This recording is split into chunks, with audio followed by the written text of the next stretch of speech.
নমস্কার বন্ধুরা, আজকে রান্না করছি মুরুলি মাছের ঝোল বা ঝাল। মাখা মাখা একটা ঝোল টাইপের করব। 4 পিস নিয়ে নিয়েছি মুরুলি মাছ। আর এটাকে অনেকে শঙ্কর মাছই বলে। আমাদের এখানে মুরুলি মাছও বলে, শঙ্কর মাছও বলে। আর এখানে গোল গোল করে আলু কেটে নিয়েছি। ডিমের যেরকম আলু কাটা হয় ডিমের ঝোলের জন্য, আদা, রসুন, পেঁয়াজ, টমেটো, ধনেপাতা সবকিছু নিয়ে নিয়েছি। ওভেনে কড়াইটা বসিয়ে দিয়েছি, গ্যাসটাকে জ্বালিয়ে নিই। চলে এসেছি মাছগুলোতে স্বাদ মতো লবণ আর হলুদ দিয়ে দিতে। মাখিয়ে নেব ভালো করে। হলুদ গুঁড়ো দেওয়া হয়ে গেছে, দিয়ে ভালো করে এবার মাখিয়ে নেব। দেখুন মাখানোও কমপ্লিট হয়ে গেছে, আর কড়াইটাও গরম হয়ে গেছে। আর কড়াই দিয়ে দেবো এখানে রিফাইন অয়েল, সাদা তেল ব্যবহার করছি। এই মাছটাতে কাঁটাটা মানে কাঁটায় নয় ঠিক, মানে গলায় লাগবে না, আর কচকচি টাইপের। এখানে কাঁটাও খাওয়া যাবে। এই মাছটা খেতে কিন্তু ভালোই লাগে। আলুগুলোকে সব তেলের মধ্যে দিয়ে দিলাম, দিয়ে একটু লাল লাল করে ভেজে নেব। ভাজা দেখুন একটু লালচে লালচে কালার হয়ে এসছে, তুলে নেব। ব্যাস, তোলা আমার হয়ে গেছে। এবারে ওই তেলের মধ্যেই কিন্তু মাছগুলোকে ভেজে নেব। মাছগুলোকে একে একে সব তেলের মধ্যে দিয়ে দিচ্ছি। আর এই মাছের ঝালটা মানে এত সুন্দর লাগে খেতে, খুব সুন্দর লাগে। মাছের ঝালটার গায়ে একটা আঁশ থাকে, মানে আঁশ ঠিক নয়, বালি বালি মতো। গরম জলে ফেলে নরম হয়ে গেলে মানে বালিটাকে তুলে দেয়। তারপর ওই ঝালটাকে ভেজে তরকারির মধ্যে দিলে মানে খুবই ভালো লাগে খেতে, খুব সুন্দর লাগে।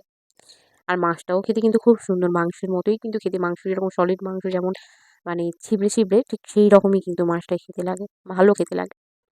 মাছগুলোকে তুলে নেওয়া হয়েছে, সবগুলো মাছ তোলা হয়ে গেল। এবার ওই তেলের মধ্যে কিন্তু পেঁয়াজ বাটা দিয়ে দেবো।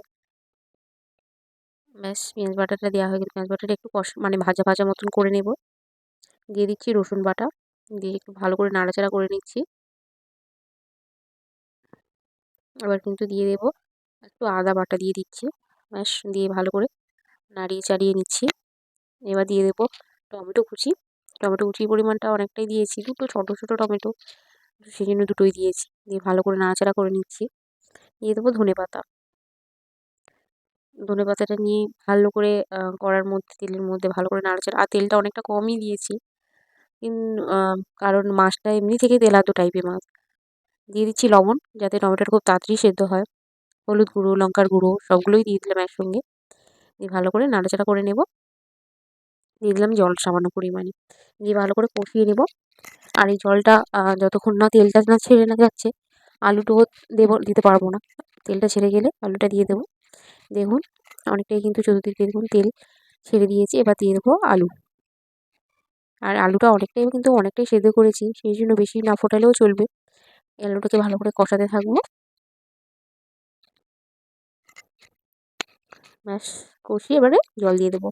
আর এই মাছটাকে একটু সেদ্ধ করবো, কারণ একটু হাড় হাড় টাইপের আছে, আর হাড়গুলো একটু কচকচি, সেই জন্য হাড়টাকেও সেদ্ধ করবো মাছগুলোকে। আলুটা খুব সেদ্ধ হবে না, তার আগেই মাছগুলোকে দিয়ে দেবো। এবার মাছগুলোকে দিয়ে দেবো, মোটামুটি ফুটবে। দিয়ে দিলাম 4 পিস মাছ। ব্যাস, এবার ফুটতে থাকুক কিছুক্ষণ। অনেকেই নামানোর আগে একটু গরম মশলা দিয়ে নামাতে পারে, ভালো লাগবে। আর বিশেষ করে এই ঠান্ডার সময় এই তরকারিটা যদি দুপুরবেলা রান্না করেন, রাত্রিবেলা খাওয়ার জন্য আবার বার করে মানে রান্না খাওয়ার জন্য রাখা হয়, তো বার করে দেখবেন একদম জমে গেছে, মানে একদম থপথপে একটা ভাব চলে এসেছে। যেরকম মাংস তরকারি থপথপে ভাব চলে আসে, এই তরকারিটাও সেরকম টাইপের চলে আসে। খেতে কিন্তু খুব খারাপ লাগে না, ভালো লাগে। যারা খায় কিন্তু অনেকে গন্ধ লাগে হয়তো এই মাছটা। দেখুন আমার রান্না একদম রেডি, নামিয়েও নিয়েছি। কত সুন্দর একটা কালার এসেছে দেখুন, একদম খুব সুন্দর একটা কালার এসেছে।